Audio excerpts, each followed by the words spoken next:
accepting the fact that you can't get more out of life. This ties in with what I said earlier. Man is the reflection of the thoughts stored in his unconscious. The most important thing is to pretend as best you can that something is true. Why does this work with the unconscious? Simply because, though the unconscious may be powerful, it cannot discriminate between truth and falsehood. Yes, but what happens if there's a conflict between my conscious and unconscious? What happens if my conscious mind refuses to accept the idea of wealth? The best solution is repetition. This technique is commonly called self-suggestion. Each one of us is subject to it throughout our lives. Every day we are influenced by inner and outer suggestions. The inner monologue that all of us live with continually shapes our lives.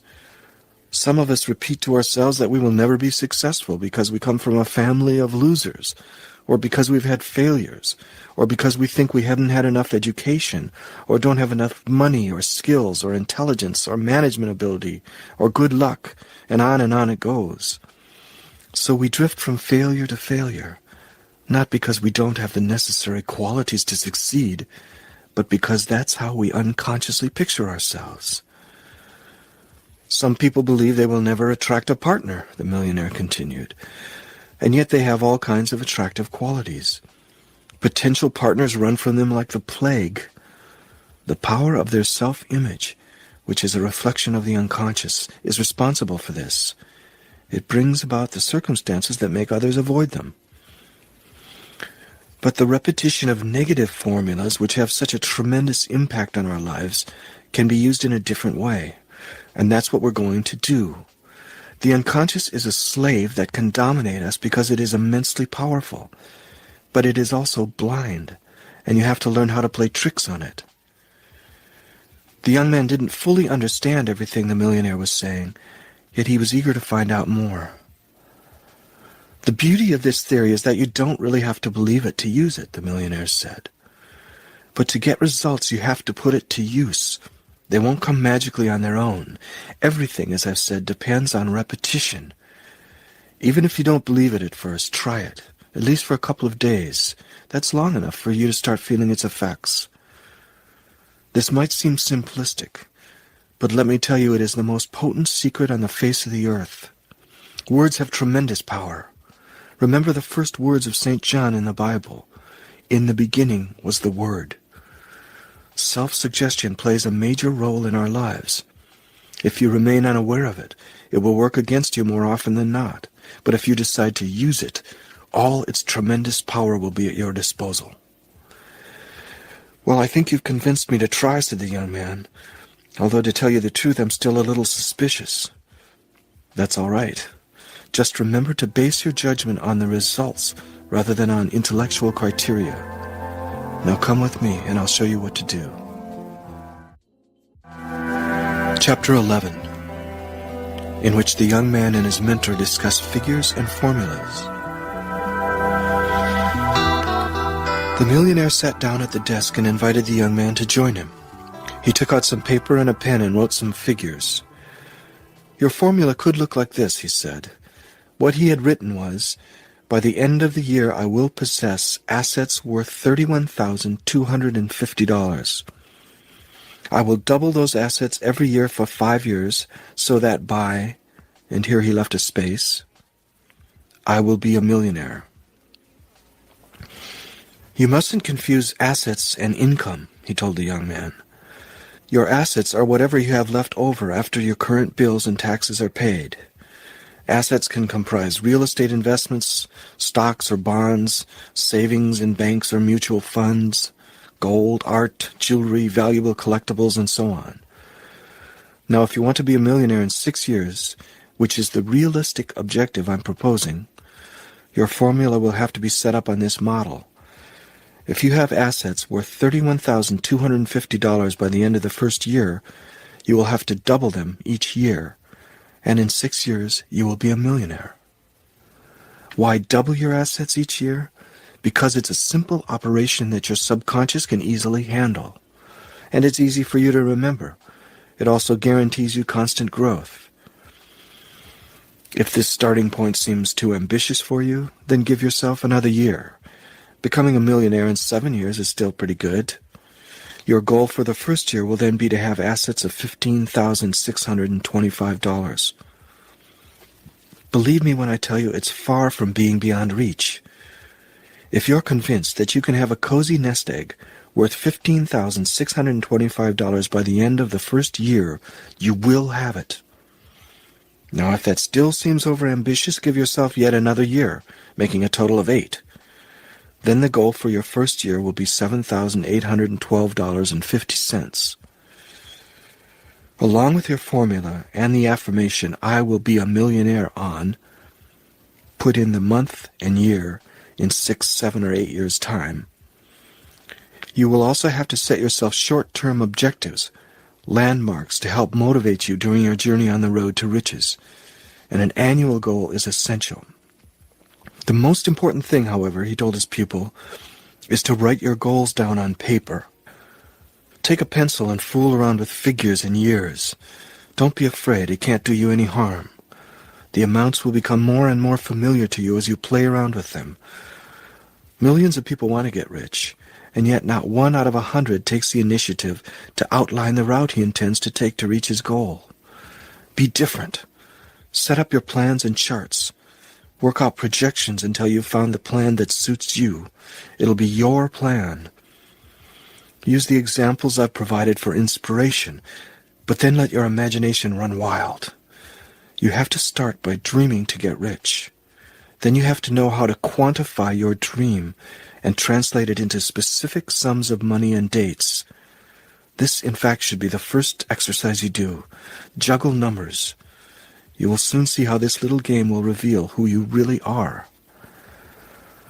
The simple act of putting your goals, deadlines, and sums on paper is the first step toward transforming your ideal into its material equivalent. Anyone who wants to stick to an ambition of becoming a millionaire in 5 or 10 years must take note of this fact. If he is currently earning $20,000 a year and can expect nothing more than, say, an annual 10% raise, and if he can save and invest only a small percentage of that, then he'll never become a millionaire if he remains in his job without sideline activities. There's nothing reprehensible in this. It's purely an objective observation. The formula of doubling your fortune each year, or increasing your assets with respect to the previous years, is clearly not the only way to become a millionaire. However, the secret it contains, that is, a quantified goal, an amount and a deadline by which to reach it, is valid for anyone wishing to succeed in any way. For example, you might simply want to increase your income by $5,000 a year. If you now earn $25,000, you probably would like to earn $30,000, a matter of affording a few more luxuries. Or perhaps you are earning $30,000 and would like $40,000 to enable you to trade up from your present house without worrying about the extra mortgage payments. Or you might want to be able to afford a new car, one that is a little more luxurious. To do this, simply repeat to yourself, "This year I will increase my income by $5,000 or $10,000, and I will earn $30,000 or $40,000 as the case may be." You don't need to know how you'll manage it. You simply have to realize that if all you can hope for is a 10% annual pay raise in your present job, and you don't want to moonlight, you'll have to land a promotion or switch jobs to reach your goal. This may appear self-evident, but thousands of people hope to improve their material situation and do absolutely nothing about it. Is this ignorance? Is it because they are basically satisfied with their situations, even though they complain day in and day out? Once you've discovered that you need some kind of change in your life to reach your goals, you might find yourself thinking that you have no other possibilities in sight, and you might wonder how you can possibly earn that extra $5,000 or $10,000 that you need.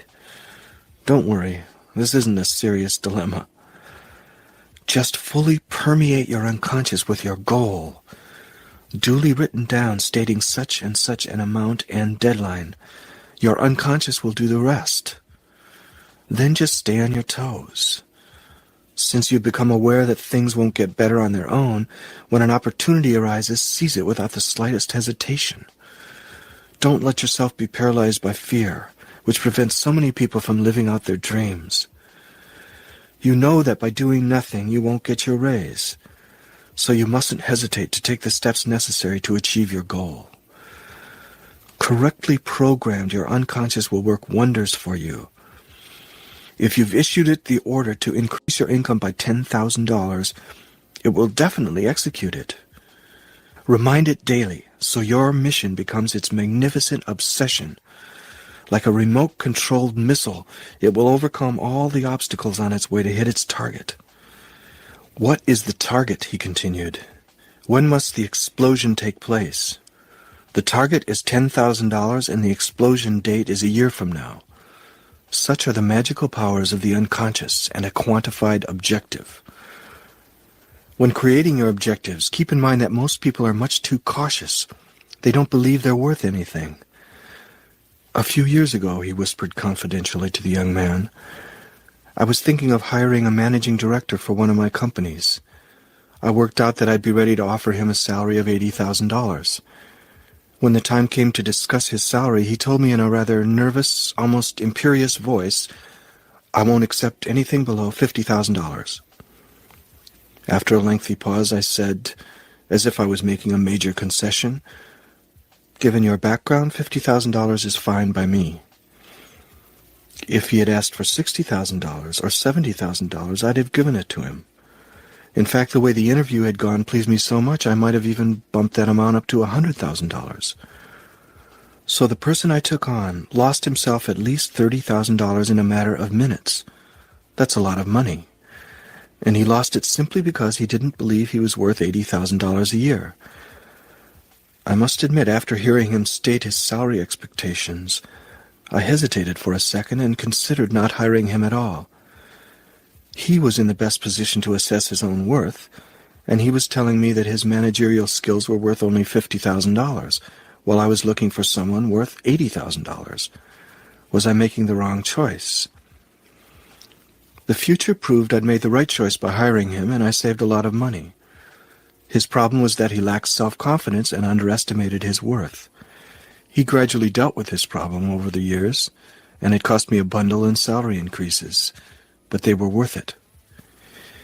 What you should remember from this simple example is that I dealt with this manager just as life deals with each of us. Life gives us exactly what we expect from it, no more, no less. We tend to forget, however, that it is generally ready to give us much more than we realize. I've talked a lot, said the millionaire. What do you make of all this, young man? It seems too good to be true, he said. Yes, this simple little method, and no other, the millionaire responded, is exactly what helped turn me into a millionaire, and has done the same for all those I've shared it with. As I've said, words are extremely powerful agents. The stronger your character becomes, the more the words you utter will become genuine decrees. Everything you affirm, fueled by deep inner conviction and strengthened by the fires of repetition, will take shape more and more quickly. You have to do the exercise. Nobody can do it for you. You must repeat your formula aloud, day and night, at least 50 times, and more if you can, even 100 times a day. This is an exercise in itself. The first few times I laid down and counted by tapping my fingers on the floor 5 times with both hands. It takes practice. At first you'll find it won't be easy. The mind is prone to wander. After repeating it 10 times, you'll start thinking of something else. Bring your mind back to business and start at 0 again until you manage to reach 50. Because if you can't stick to such an elementary form of discipline, you'd better give up your dream of becoming rich. That's the challenge I'm offering you, my young friend, and I know you can do it. All you need to do is to persist. Why repeat the formula aloud? It affects your mind even more strongly. The order you are issuing to your unconscious seems as though it is coming from the outside, and thus sounds more commanding. Say it in a monotone, like an incantation or a mantra, as the Buddhists call it. In time, the formula will acquire its own life. At first, you might feel a little embarrassed by the sound of your voice and by the formula you're repeating, but gradually you'll get used to it. The goal you laid out for yourself which seemed audacious at first, will soon appear attainable, even easy to achieve. I'm afraid I might feel absolutely ridiculous. It's during those moments especially that you must persist. You must conquer your doubt. Think of me, living proof. Even if I'm in a garden far from here, my forces will be with you. In your moments of doubt, remember that I've given you my word. You will succeed. You're sure about that? Asked the young man, still not totally convinced. Why would I have any doubts about it? You'll become an instant millionaire like I did. It's only a matter of time before you become a millionaire in reality. You will soon be one in your mind, and that's what is most important. Even without a penny to my name. Keep repeating the formula. Little by little you will see a change occurring within you. Your goal will seem more and more natural. It'll become part of your life in just the same way that the narrow image you have had of yourself until now, a well-worn figment of your imagination, has been an integral part of your being. What your mind conjured up in the past can be reformulated. As such, you will be able to mold your future the way you want it. You will at last become master of your own destiny. Isn't that our secret dream, even before we admit it's possible? The young man agreed, and was overwhelmed with emotion at the prospect of mastering his destiny. The old man's words had much greater significance than he had at first believed. Of course, his methods were a bit strange, but perhaps they worked. Chapter 12, in which the young man learns about happiness and life. To help and support you, the instant millionaire told his young student, I'll give you another, more general formula. You'll derive enormous benefits from it throughout your life. It will transform you inside and out. In fact, it will enable you to acquire true wealth, which isn't only the acquisition of material possessions. True wealth is much broader than that. Your money formula will allow you to achieve and probably even surpass your financial objectives. But during your search for wealth, never lose sight of the fact that if you lose happiness, you lose everything. The pursuit of money can easily turn into an obsession, preventing you from enjoying life. And as the saying goes, what shall it profit a man if he shall gain the whole world and lose his soul? Money is an excellent servant, but a tyrannical master. Do you mean that money and happiness can't coexist? Far from it. But you must stay very alert not to lose your perspective. One of the richest men in the world, John D. Rockefeller, was so preoccupied, so crushed by the weight of his worries, that by the age of 50 he was a little old man. His stomach was so out of order that all he could stand was bread and milk. He lived in constant fear of losing his money and being betrayed by his associates. Money had become his master. He couldn't enjoy it anymore. In a way, he was poorer than a simple office clerk who could enjoy a good meal. At the same time that you're dangling wealth in front of my eyes, said the young man, you manage to frighten me as well. That's not my intention, though, replied the millionaire. And the formula I'm about to give you will help you avoid the trap that many fortune seekers have fallen into. People who are still basically poor work relentlessly to achieve their ends. The first money they earn triggers their deep-seated ambition and causes them to crave more and more. And when they start earning big money, they become afraid of losing it. It is a formula devised by the famous physician Emile Coué for patients in his clinic. Every day, in every way, I'm getting better and better.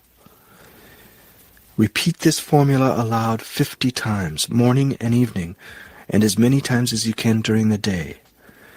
Every day, in every way, I'm getting better and better. The more often you repeat it, the greater the impact it will have on you. The young man found himself thinking that the man sitting next to him was the first truly happy man he had ever met in his life. Most people want to be happy, said the millionaire, but they don't know what they're looking for, so inevitably they die without ever having found it. Even if they did find it, how would they recognize it? They're exactly like the people searching for wealth. They truly want to be rich. But when you ask them abruptly how much they'd like to earn in a year, most of them are incapable of answering. When you don't know where you're going, you generally get nowhere. This made perfect sense to the young man. It was so disarmingly simple he wondered why he'd never thought of it before. He'd never taken the time to clearly describe what he wanted, to really think things through. He vowed then and there that in the future he would do a lot more thinking and reflect upon the things that mattered in his life. That would probably prevent a lot of mistakes. Happiness, of course, has been defined in countless different ways, the millionaire said. For each of us, even for those of us who have given it much thought, it translates into a wide variety of things. But I'll give you the key to happiness. With this key, you will be able to know beyond a shadow of a doubt at any time in your life if you are happy, if you are doing what it takes to make you happy. Ask yourself this: if I were to die tonight, could I tell myself at the instant of my death that I had accomplished everything I had set out to do that day?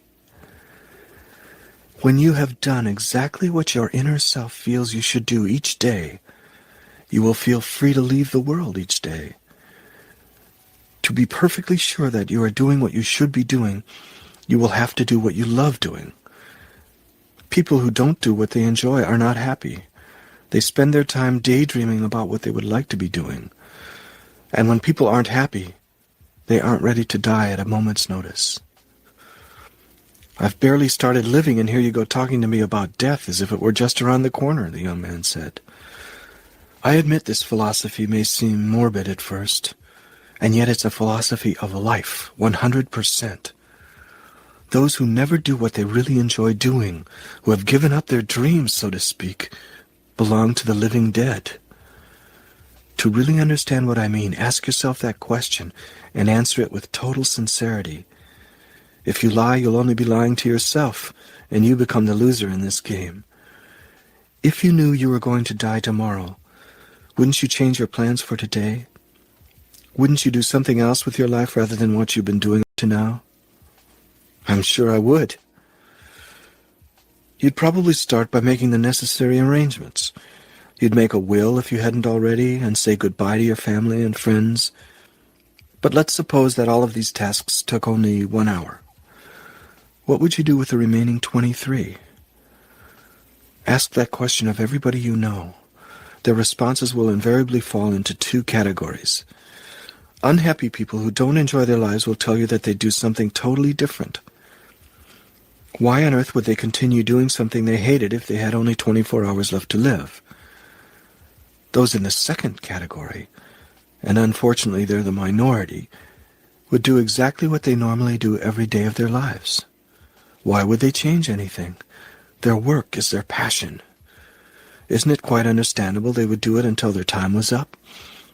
Bach belonged to this category. On his deathbed he was correcting his last piece of music. But you don't have to be a genius to want to work until the end. Each of us, in our own way and in our own occupation, can become a genius, even if unrecognized as such by society. To be a genius simply means to do what you enjoy doing. That is the true genius of life. Mediocrity is never daring to do what you love, for fear of what others will say or fear of losing your security. A security that is an illusion more often than not, isn't it? Asked the young man. That's right. So ask yourself the question, if I were to die tomorrow, what would I do with the last hours of my life? Would I agree to go on being a shadow of my true self, lacking in self-respect, forcing myself to do something I hate? Imagine you invite a friend over to your house to help you do some chores. Would you give the dirtiest ones to your friend? Of course not. So why force on yourself tasks that you find so degrading? Why be your own worst enemy? Why not become your own best friend? There was a moment of silence. And then the old millionaire asked the young man directly, "And what would you do if you were going to die tomorrow? Would you do exactly what you've been doing?" "No, I wouldn't." Now consider the following observation. Don't you find it highly presumptuous to believe that you won't die tomorrow? The young man felt troubled. The old man had often displayed an uncanny ability to see into the future. Was he now announcing his imminent death? The millionaire seemed to read his thoughts. "Don't worry," he said, obviously amused. "You're not going to die tomorrow. You'll live to a ripe old age. But allow me to pursue my line of reasoning. Don't you find it presumptuous of people to believe that they will always have their entire lives ahead of them? In many cases, death strikes out of the blue. But people create the illusion that they have lots of time ahead of them, and they constantly put off the decisions they should make. They tell themselves, "I've got time. I'll get down to business later." Then old age arrives, and they find they haven't done anything yet. "It reminds me of a saying I heard," the young man said. "If youth only knew, if old age only could." Exactly. The secret of happiness, therefore, is to live each day as if it was your last, and to live each day to the fullest by doing what you want to do, what you would do if your hours were numbered, because, realistically, they are. We always seem to realize this when there's very little time left. Then it's too late. So you must be courageous enough to act immediately. Live with this thought in mind. I refuse to die without having had the courage to do what I wanted to do. I don't want to die with the appalling thought that society tricked me, that it got the better of me and annihilated my dreams. You must not die with the dreadful feeling that your fears were greater than your dreams, and that you never discovered what you really enjoy. You must know how to dare. "I totally agree," said the young man. "But what happens if I'm not absolutely sure that I don't really like what I'm doing? I don't know of any occupation that's completely free of hassles." "You're absolutely right. Even a profession that fires us up has its negative aspects. But to find out whether your job really pleases you, ask yourself this question. If I had $1 million in the bank right at this moment, would I continue doing the same job? Obviously, if your answer is no, you don't like it enough. Tell me, how many people would continue in the same occupation if they suddenly became millionaires? They are few and far between. And those who would answer yes to this question are generally already millionaires. Most of the millionaires I know refuse to retire. They go on working very late in life. I'd even go so far as to say that all millionaires, at least all self-made millionaires, made their fortunes precisely because they loved their work. "My reasoning has just come full circle," the millionaire said. "To become a millionaire, you must enjoy your occupation. Those who stay in a job they hate are doubly penalized. Not only do they despise their work, but worse yet, it doesn't even make them wealthy. In fact, most people spend their lives in this strange paradox. Why? Because they are unaware of the genuine laws of success, and because of fear. They waste their lives and their chances of becoming truly rich by clinging to a type of security that is mediocre at best. They believe wealth is reserved for others, or that they don't have the necessary talent. And why do they let themselves be tricked into believing these illusions? Because their minds are not conditioned to see reality, to see that their beliefs are an illusion. Remember the saying, character equals destiny. Strengthen your mind, and circumstances will yield to your desires. You will gain control over your own life." "Have you always been happy?" asked the young man. "No, not at all. There were times when I was absolutely miserable. The thought of committing suicide even crossed my mind. But then I, too, met an eccentric old millionaire who taught me almost everything I'm telling you today. At first I was pretty skeptical. I couldn't believe this theory could apply in my case, even though he was living proof that it worked.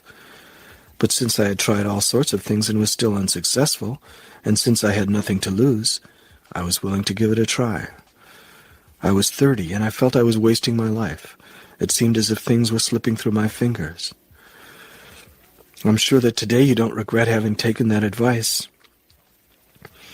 He often said I could become master of my life and control all the events taking place in it.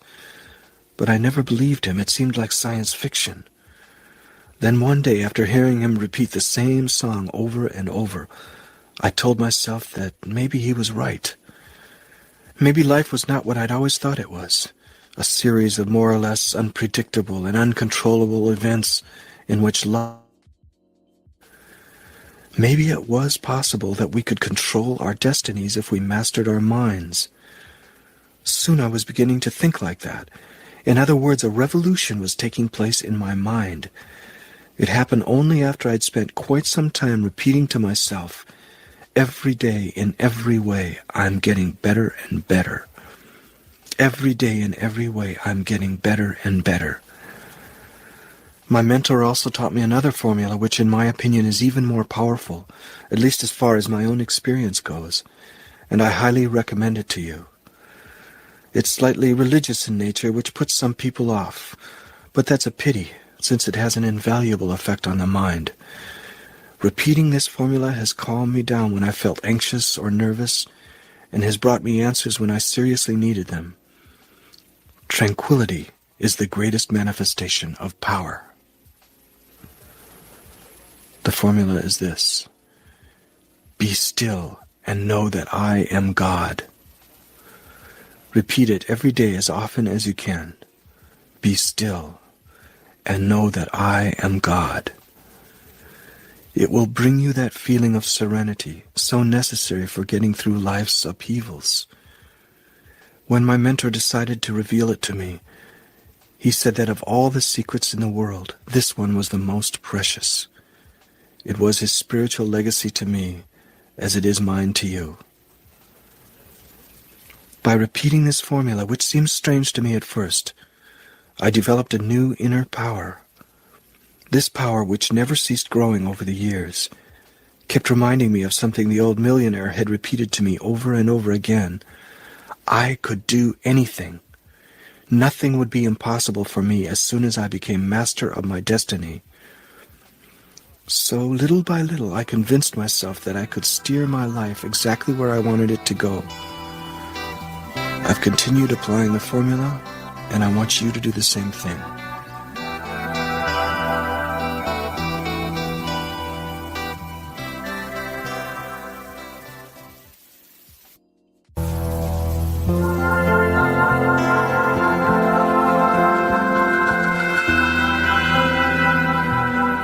Chapter 13, in which the young man learns to express his desires in life.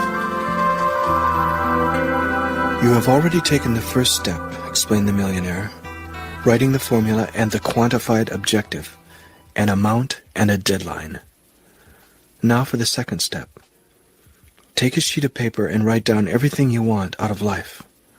Your dream must be precise if you want it to take shape. I'll show you what I asked for in the beginning. It was many years ago, so I'll translate the amounts into today's dollars. The following financial goals within 5 years. A house worth $500,000. A second home in the country worth $300,000. A new BMW worth $60,000. An old rebuilt Mercedes worth $40,000. No more personal debt. $300,000 in cash and other liquid assets, $300,000 invested in the stock market and other investments, $500,000 invested in property, which grows to $3 million in equity within 5 years from the time of purchase. My non-financial goals were 2-week vacations at least 3 times a year whenever I felt like taking them, to be my own boss and not work more than 30 hours a week, intelligent friends involved in business and art, a loving and charming wife and beautiful children, a fulfilling family life, a maid and a cook to free us of everyday tasks. The young man was overwhelmed by the picture the instant millionaire had just drawn. "It looks too good to be true, doesn't it?" said the millionaire. I too thought that I'd gone a bit overboard by the time I finished outlining what I wanted. But my hesitation and fears were due to a negative mental attitude and my ingrained habit of thinking small. I was doing this without even realizing it. Making out a list like this is exactly the way to discover your narrow vision of things.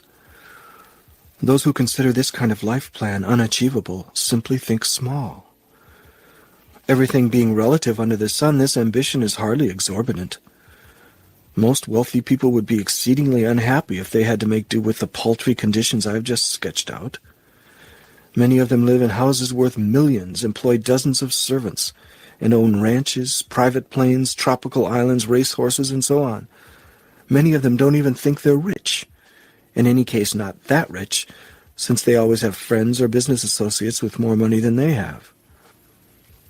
Why do they find this kind of lifestyle natural? Well, they were either born rich or they thought big and managed to achieve their dreams. They never believed that they couldn't do it. If you start out with the idea that you can't, you immediately block yourself. So do this exercise. Write down what you want out of life in minute detail, without holding anything back. It will show you the limits of your ambitions and your mentality. What are you really dreaming of? What would you be satisfied with? It's important to fill in as many details as possible. The only thing to avoid is choosing your dream home at a specific address, because that particular house may never be available, and you'd be running the risk of never seeing your dream come true despite the power of your desire and will. But other than that, be as specific as possible. There's one other important thing to consider, and that is the possibility that your dream is harmful to others. Always keep in mind that if your goals are harmful to anyone, they must be avoided for your own good as well as for the good of others. This portrait will show you who you really are. It will become the concrete shape of your desires. Your thoughts are alive. The more specific your portrait, the better the chances are for it to materialize. Details are very important. In mysterious and unexpected ways, your thoughts, nourished regularly, bring about the circumstances that allow them to become reality. The young man looked a bit skeptical. I know all this seems utopian, the millionaire said. But as I told you, the stronger your mind becomes, the more you realize there's nothing it can't accomplish. Miracles happen. Don't you find that, comparatively speaking, realizing a dream as ordinary as having a $500,000 house is a rather banal achievement? Don't you believe that the mind is much more powerful than many people think and above all believe it to be? Remember what Christ said, faith moves mountains. To use your mind effectively, you've got to start believing in its power, or at least be open to the possibility that it might be as powerful as I'm telling you it is. So draw up your list. I need time to think, said the young man. That's good. Think about what I've just told you. Part of you believes what I'm saying. A highly creative part of you has been blinded by years of faulty education and unfortunate experiences, but it's still alive. It's only waiting for a sign from you, and it will show you how to become Lord and Master of your existence, instead of a tormented slave helplessly buffeted by events. To do that, you must learn to listen to that tiny inner voice sleeping in the depths of your mind and give it more freedom to express itself. This is your intuition, the voice of your soul. It's the way to your secret power. The more often you repeat the formula, be still and know that I am God, the more powerful your inner voice will become and the more surely it will guide you. The young man felt a bit overloaded. He was ready to take a break. Come, said the millionaire. Let's relax and take a walk in the garden. I'd love to take my last walk here with a friend. These somber words saddened the young man. It wasn't the first time he had made such an allusion. Chapter 14, in which the young man discovers the secrets of the rose garden. The two men walked through the garden in silence, until the millionaire stopped in front of a rose bush laden with magnificent flowers. I must have smelled these roses thousands of times, and yet each time it's a different experience. Do you know why? Because I've learned to live in the here and now, and not dwell on the past or the future. It's a matter of mental concentration, focusing, contemplation, meditation. A great many words have been used to describe it. The more you concentrate on what you are doing, absorbed in the task or object or person in front of you, the more you live in the present. This focus, this concentration, is a key to success in all facets of life. The better your concentration, the more quickly and efficiently you're able to work. You'll spot details that others overlook. Have all rich and successful people learned to pay attention to details? They have indeed. By increasing your own powers of concentration, you will be able to make wise observations. You will learn to judge accurately the people you meet. Your powers of concentration will enable you to discover at a glance who they really are. And you will become realistic in the truest sense of the word. You will see things as they are. Most people go through life constantly distracted, like sleepwalkers. They don't really see things or see the people they meet. They live as if in a dream. They are never in the present. Their mistakes and failures haunt them. Their minds are filled with fears of the future. I have a feeling that concentration, as you're describing it, is quite a difficult thing to achieve. It takes practice, and not everyone who tries it succeeds. But when your mind reaches a proper level of concentration, your ability to solve problems becomes formidable. You can leap over problems most people dwell on. Instead of wasting your nervous energy biting your nails over your worries, you apply yourself to resolving them. Being over-anxious never solved anything. It simply provoked many a stomach ulcer and heart attack. As you develop your forces of concentration, the image you have of yourself will change. Each human being is an enigma. Unfortunately, many of us are enigmas not only to others, but to ourselves as well. This comes from a lack of concentration. The young man was listening intently. Given concentration, you will understand why you've been placed where you are in the world, in this exact spot. This will appear clearer and clearer to you, more and more obvious. Your mind will be penetrated by very calming, reassuring thoughts, and you'll find yourself realizing, as if waking up after a long, deep sleep, that's who I am. That's why I'm here at this moment. That's why I'm with this person. That's why I'm doing what I'm doing. You'll experience what could be called a feeling of destiny. You'll understand your destiny, and a feeling of acceptance will come into play. That doesn't mean you resign yourself to fate. It means you will see with clear-sighted vision the position you're in right now. You'll accept it, and you'll recognize it as your personal starting point. This will guide your career and allow you to take the reins of your destiny firmly in your hands. The millionaire took a moment to bend down and inhale the perfume of the rose. The rose is a symbol of life. The thorns represent the road of experience, the trials and tribulations each one of us must undergo to understand the true beauty of existence. He pulled a pair of pruning shears out of his pocket, snipped a rose, and offered it to his young companion. "Keep this rose with you," he said. "It will act as a talisman and bring you good luck. Lady Luck exists. Trust in her. Caress her with your thoughts. Ask her for what you want, and she will respond. All successful people believe in luck, in one form or another. You are an initiate. You belong to the Order of the Rose. Each time you feel the need, find this rose. It will give you strength. And each time you have doubts about yourself, each time life seems too difficult to bear, come back to this symbolic rose and remember what it represents. Each ordeal, each problem, each mistake will one day be transformed into a magnificent petal. Each day, set aside some time to concentrate on the heart of the rose. Repeat calmly to yourself, 'Be still, and know that I am God.' Contemplate the rose for longer and longer periods of time while repeating this. When you are able to do it for 20 minutes, your concentration will be much improved. When your heart becomes like the rose, your life will be transformed. The young man breathed in the delicate scent of the rose. Let me repeat what I have said so you are sure to remember. When your mind has become strong and self-assured through concentration exercises, you will come to realize that life's problems no longer have any hold over you. You will understand that things are only as important as the mind believes them to be. A problem is a problem only if you make it a problem.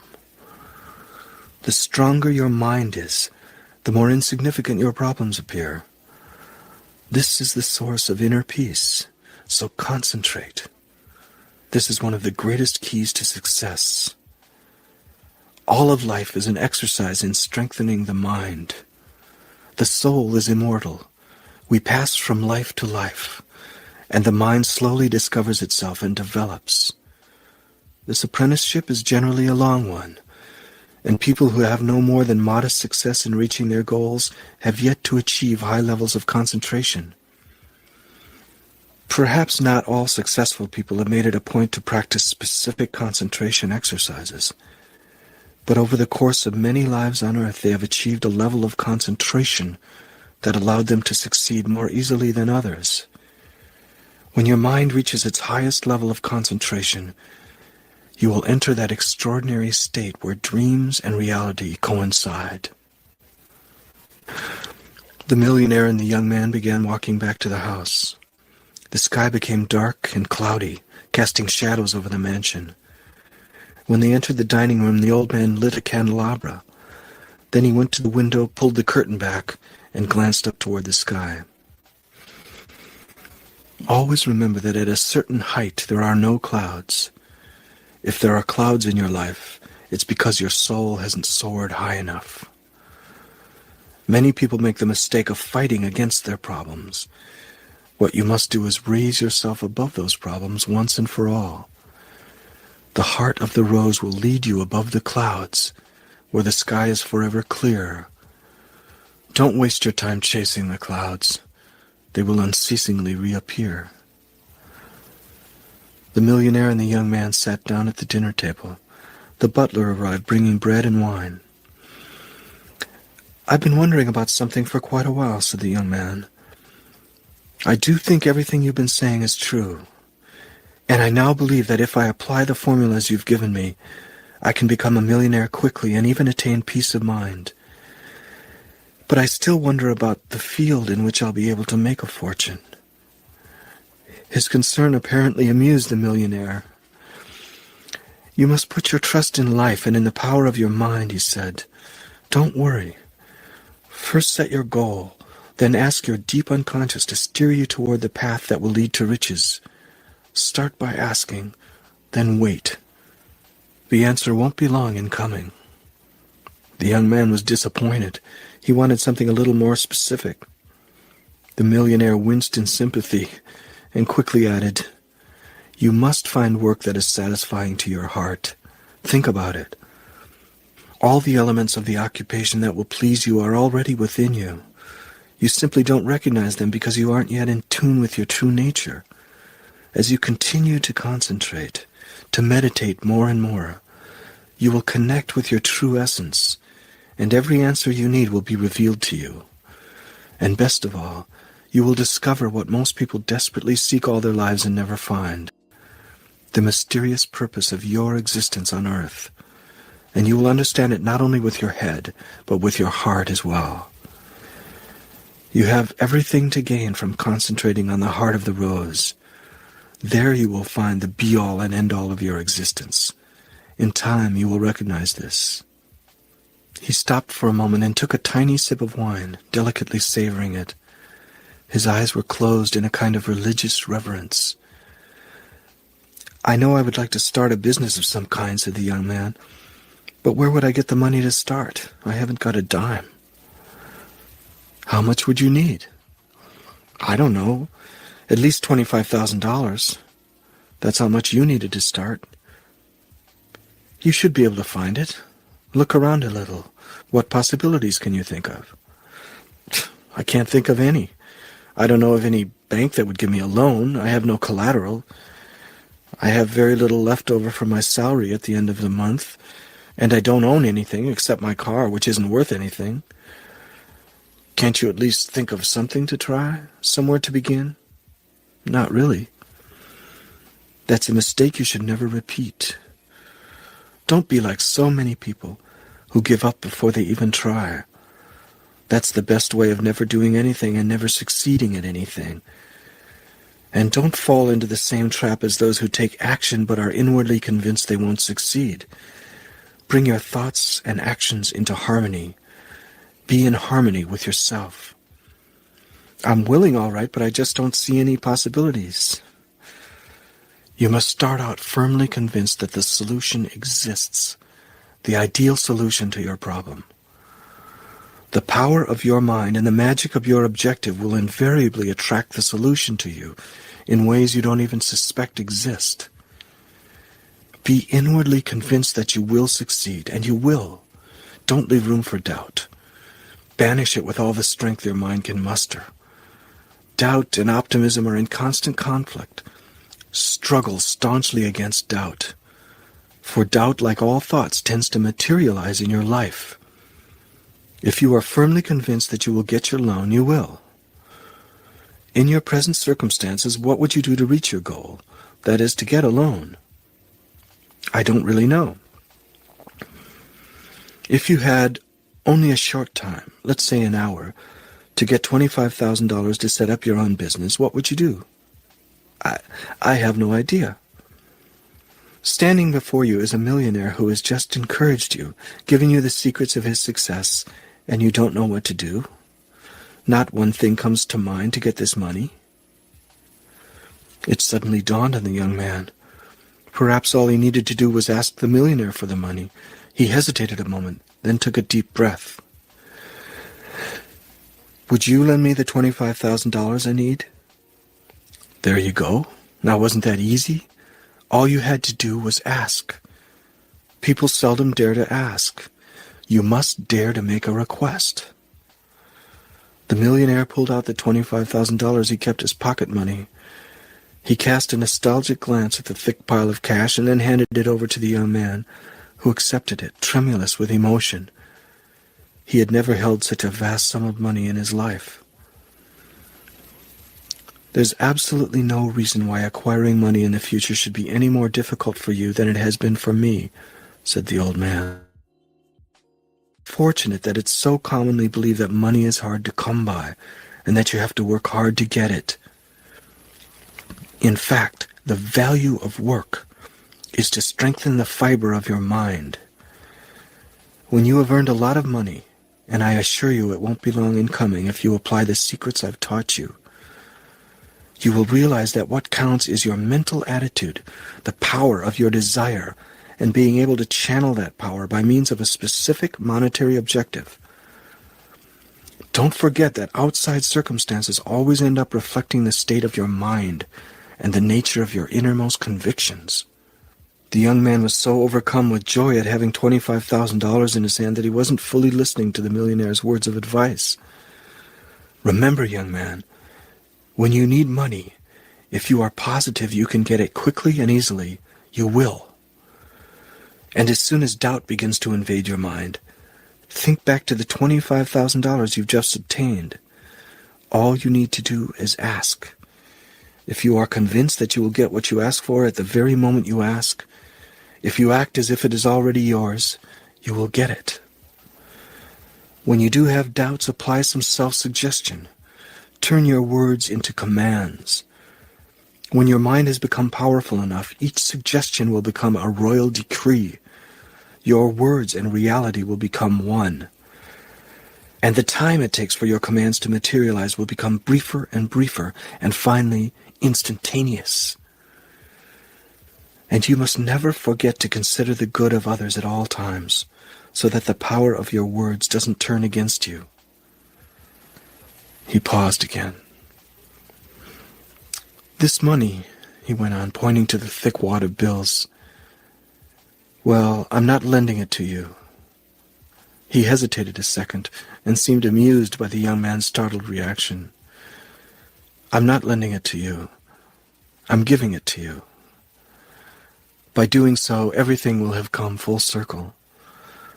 It was given to me by my mentor to start me out in business. Don't use it for any other reason. And don't imitate the man in the Bible who buried his coins instead of letting them work for him. Don't let fear be your guide. Fear is your worst enemy, the brother of doubt, and you must conquer it. Be fearless and bold. Anyone who, under the pretext of caution or rationality, buries the money he has received is not worthy of it, and it's highly unlikely that he will get more. Money must flow freely to be able to multiply. The money I'm giving you is, however, at heart alone, the millionaire continued. One day you, in turn, must give it to someone else. Many years from now, you will meet someone in the same situation you are in now. You'll recognize him intuitively. You must give him the equivalent of what this amount represents today. Then he too may start out with a substantial amount.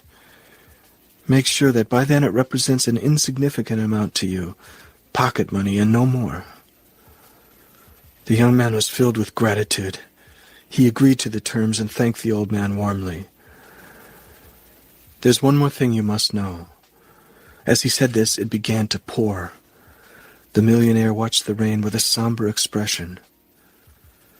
All the signs are coming to pass, he muttered to himself. Then he addressed the young man again. As I said, there's one more thing you need to know. The secrets I have passed on to you are effective for reaching all of the goals you will set for yourself. The reason I amassed such a colossal fortune is not that the money interested me so much. It was a way to show men and women of little faith the power of the mind. Our greatest possession is freedom, and wealth can give you freedom. It'll be good for you to know this freedom. With it you will see many an illusion vanish. You will also understand that true freedom is found in detachment. Only he who leaves with empty hands will be able to tend the eternal roses. Achieving this freedom was the goal of my entire existence. Despite what others thought, I have never been anything other than a humble gardener. Why have you told me all these things? The young man asked. Why have you given me this money? You certainly didn't owe me anything. It could easily have been somebody else who came here to see you.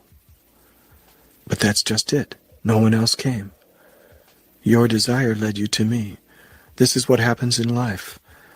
Hasn't it been said that once the disciple is ready, the master appears?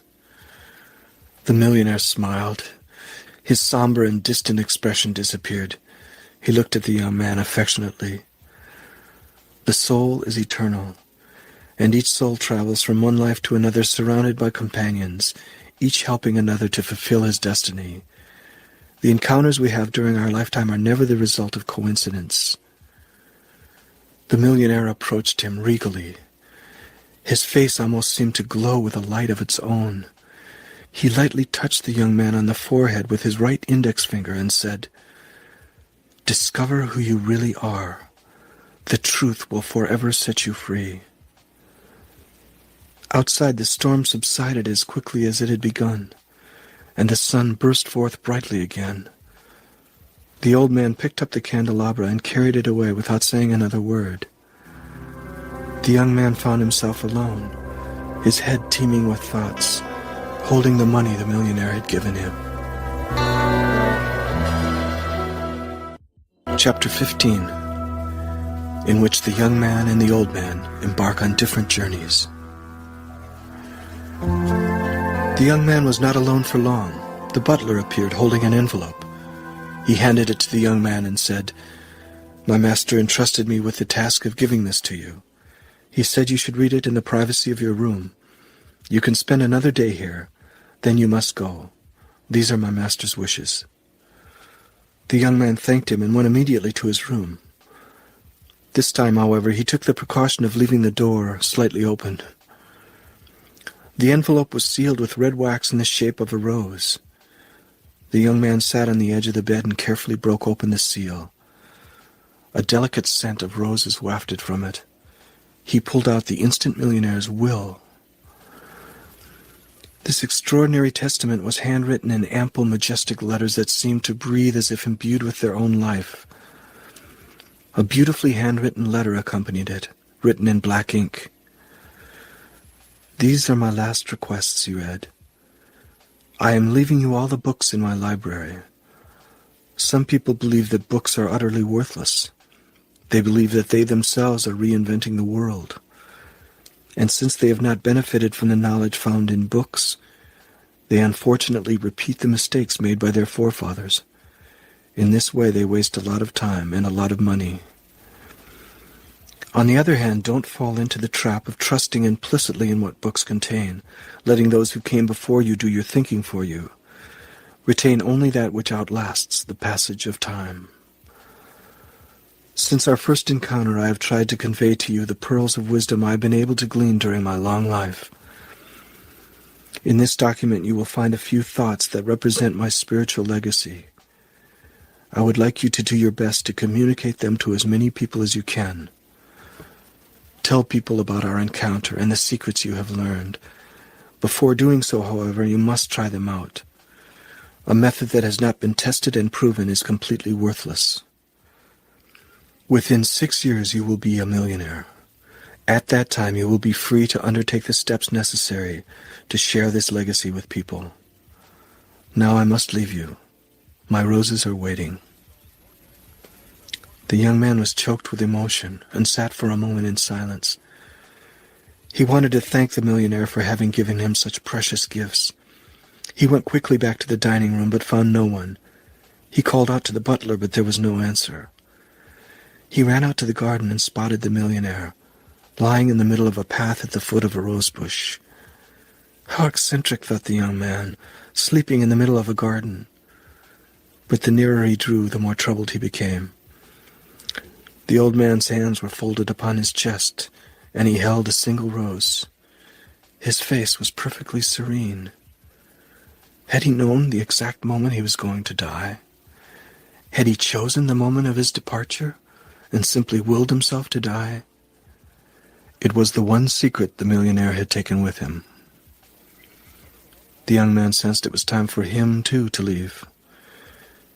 He reached to take the rose, but then pulled his hand away. That rose belonged to the instant millionaire. It was his final companion. He stood over the millionaire and vowed to convey his teachings as best he could, then started down the path to return home.